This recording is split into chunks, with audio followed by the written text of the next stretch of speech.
This is FD Talks, a brand new podcast series by Funeral Directors Live, where we explore ideas, insights, and solutions for serving families in a rapidly changing marketplace.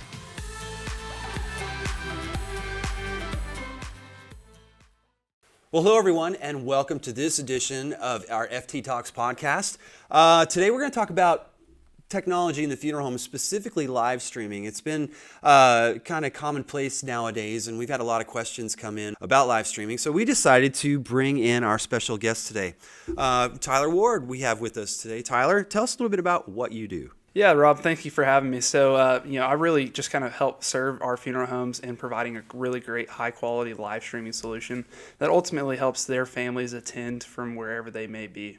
You provide a service, or you enable them to provide that service?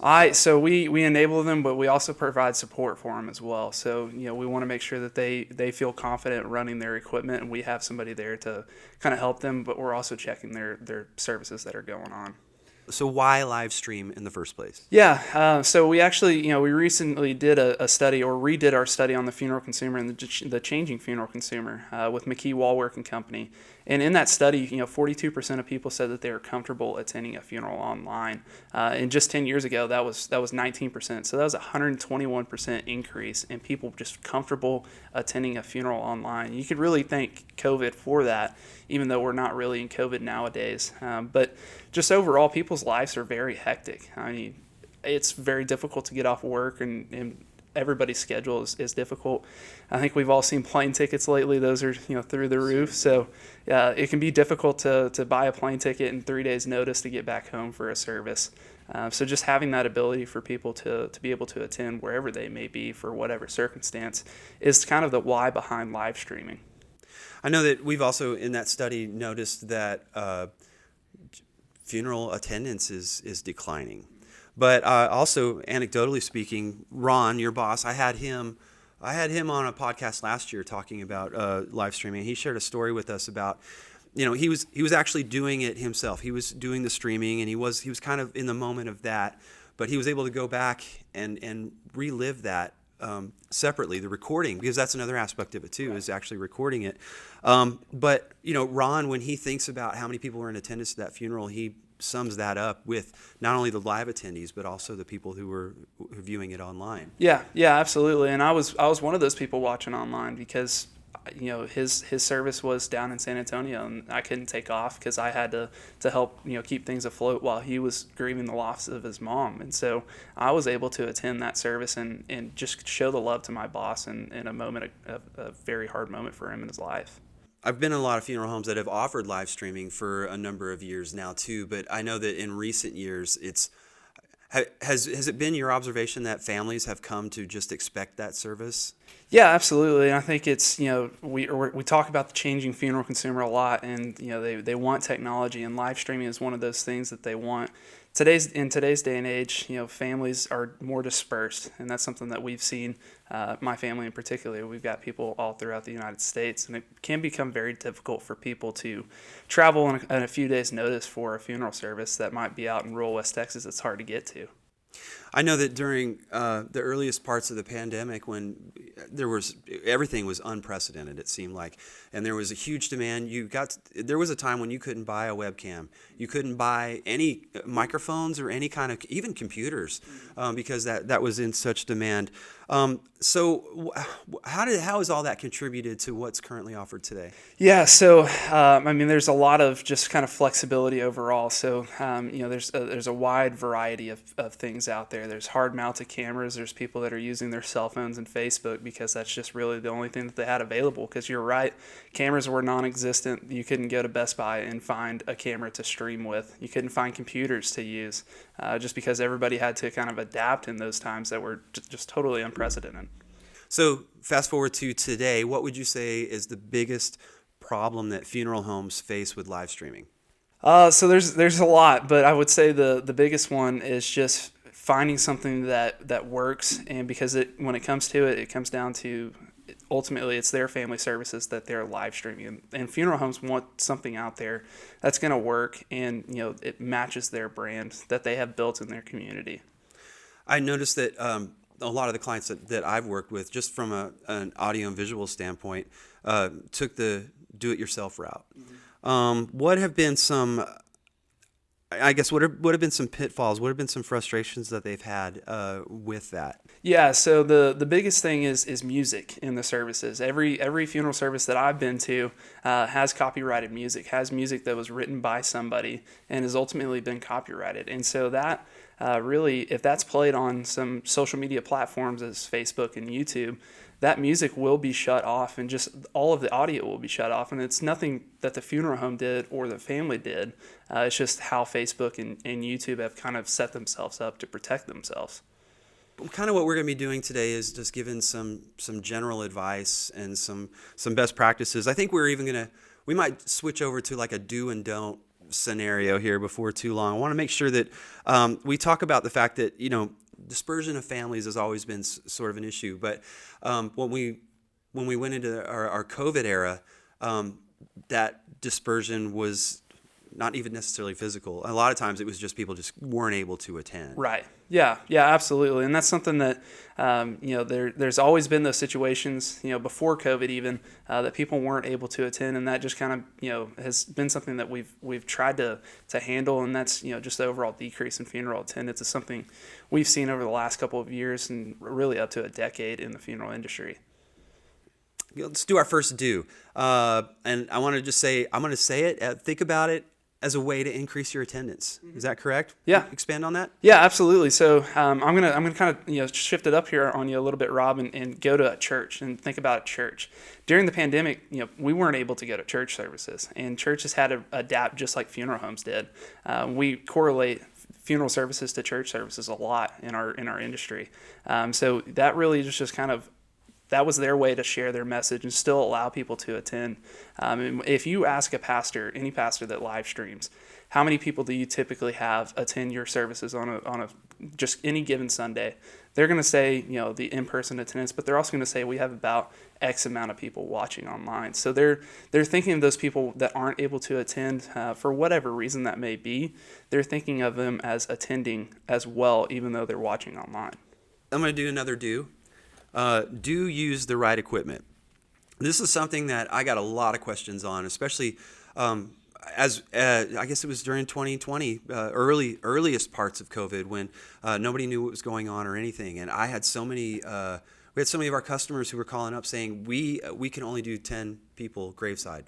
We can't have any more than that, and some of them are even worse than that. Just all kinds of restrictions. They were all different in different areas, but they were all asking the same questions. What equipment do I use? And it's just super intimidating stuff.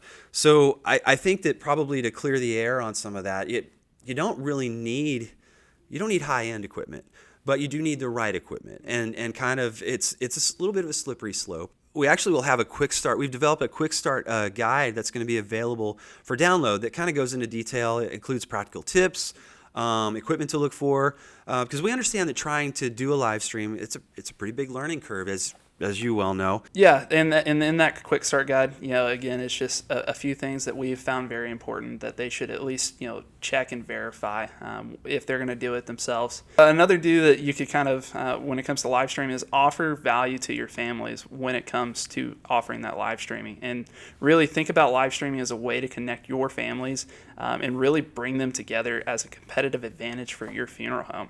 We've had a couple of our clients actually have come to us and said they've gotten families that call them because they offer live streaming. So it could be the thing that sets you apart from your competitor that's down the road. Another do that we have here is do build relationships with local churches and or clergy to help you be competitive. Yeah. With this, it's really when you think about it, when you lose a loved one, typically the first person outside of your family that you're going to call is your local pastor or clergy. And if you build that relationship with them, it will keep you front of mind in their mind when they're helping the families during those moments and say, hey, this funeral home has these capabilities that will allow you to not only live stream, but there are a lot of other benefits that go along with that. We kind of hit on the recording a little bit. But again, we want to make sure that you're not getting cut out by churches as well. So churches do have the capability of live streaming. And just because a family is not having a service with you doesn't mean that they're not having a service. So that might be that they're just going straight to the church, and we want to make sure that you at least have a competitive advantage when it comes to that. And when you're helping the families, you can bring that option up, because sometimes they don't even know that you have that available to them. So I also have here that another do is that use it as a revenue generating service. Let's talk about that a little bit. Yeah, it's always interesting. Funeral homes don't want to raise prices, and I totally understand why. They want to make sure ultimately they got into the funeral business to help really take care of families, but margins are shrinking across the board. So Rob, I'm not sure if we've talked about it or not, but I used to do funeral home accounting, so I know the ins and outs of funeral homes books, and I understand pennies can be pinched and need to be pinched sometimes, but this is a way for the funeral home to combat those shrinking margins, and it's just offering an additional service to the families, because you are putting it out there as a professional service, and it should be paid for. So earlier you said that you do have funeral homes that were chosen by families because they do offer a live streaming service. Do you have any examples of? Yeah, absolutely. And I'm going to read this off my computer. So if you see me looking down, I want to make sure I'm reading it word for word and not messing up her quote, because it really was awesome. One of our customers, Chris, did this exactly. She emailed us and told us how live streaming has made her funeral home competitive and has grown her business. She wrote, "We have families that choose our funeral home for the very fact that we live stream.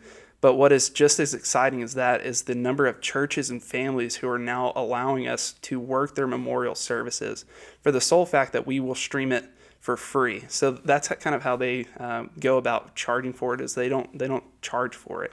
Our memorial cremation calls have passed our direct cremation calls, and that is a large part due to us offering the free live streaming service. We were facing a growing trend of providing cremation service and the church handling the memorial, with the funeral home being excluded. Encore live streaming has helped us find our way back into the church. So really they're able to provide those services for the churches and the families too, because they are the experts when it comes to beginning that grieving process. And then the church can really help step in and help lead the families from there on out as well. If they're using it as a free service, which I've seen lots and lots of funeral homes do that, where do you decide whether it's important to offer that as a free service or if there's possible revenue generation from that? Yeah, so it really comes down to the funeral home. So, through our service Encore, and again, my background in accounting, I really want to help our clients. We have 8 different options for funeral homes to kind of generate revenue. So if, it really comes down to specific funeral home solutions marketplace. So it really just, I open my phone and email up to those that might have a couple of questions. Reach out to me directly. I would love to help you guys, figure out how you could potentially charge for live streaming. Another do, Tyler, is do have a plan. If you do the DIY option following the advice in our quick start guide, have a plan for equipment. Have a plan for setting it up, training your staff, having redundancies there, and a plan for how to market that service in your community. And also, how to talk about it with families, how to designate who will be responsible for these, for the responsibilities there, and conducting live streams behind the scenes. All that stuff is included in that quick start guide. And all that's great for the do-it-yourself customer, but how did Encore really start coming out of all that? Yeah, so Encore really started when the pandemic first came about. We had funeral home clients that came to us really just seeking advice on what to do because they could only have 10 people attend their services. So we really started looking at this. Again, we try to find things that we can help our funeral home clients serve their families better and ultimately do what they want and love to do, and that's take care of families. So we really looked at, answer questions about the videos, the equipment, all of those things. And we just didn't really see an option out there that we felt comfortable, just giving kind of our stamp of approval on. We thought we could do it a little bit better. So that's kind of how Encore came about, just kind of organic growth there. So Tyler, you would say probably that another do would be to work with a partner to guide you through the live streaming process step by step. Yeah, absolutely. Learning on your own and doing your own trial and error is tough, and especially because that trial and error is with your family services. So that's something that we don't want to mess up.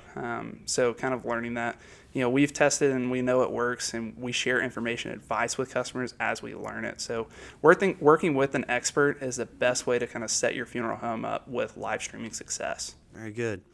So let's talk about, those are some good do's. We got some don'ts. Yeah, I do. If possible, avoid the free live streaming services. So when we say that, we really talk about Facebook and YouTube. You really give up control, and they cost you really in other ways. So for your families that are attending a Facebook Live of a service and the audio gets cut off, it kind of interrupts their grieving process and doesn't allow them to hear the service, and they really miss out. So that's really something I would recommend, is try to avoid those at all costs. I think another don't, and I know this from personal experience, but another don't when you're doing critical video work is you don't rely on your cell phone as just a solid piece of video equipment that's going to work reliably without problems at all.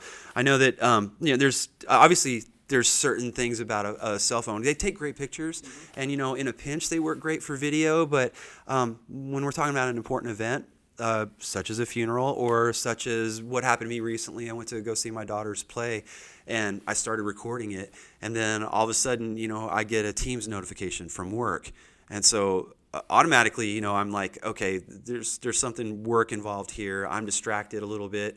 What I didn't realize was that interrupted the recording.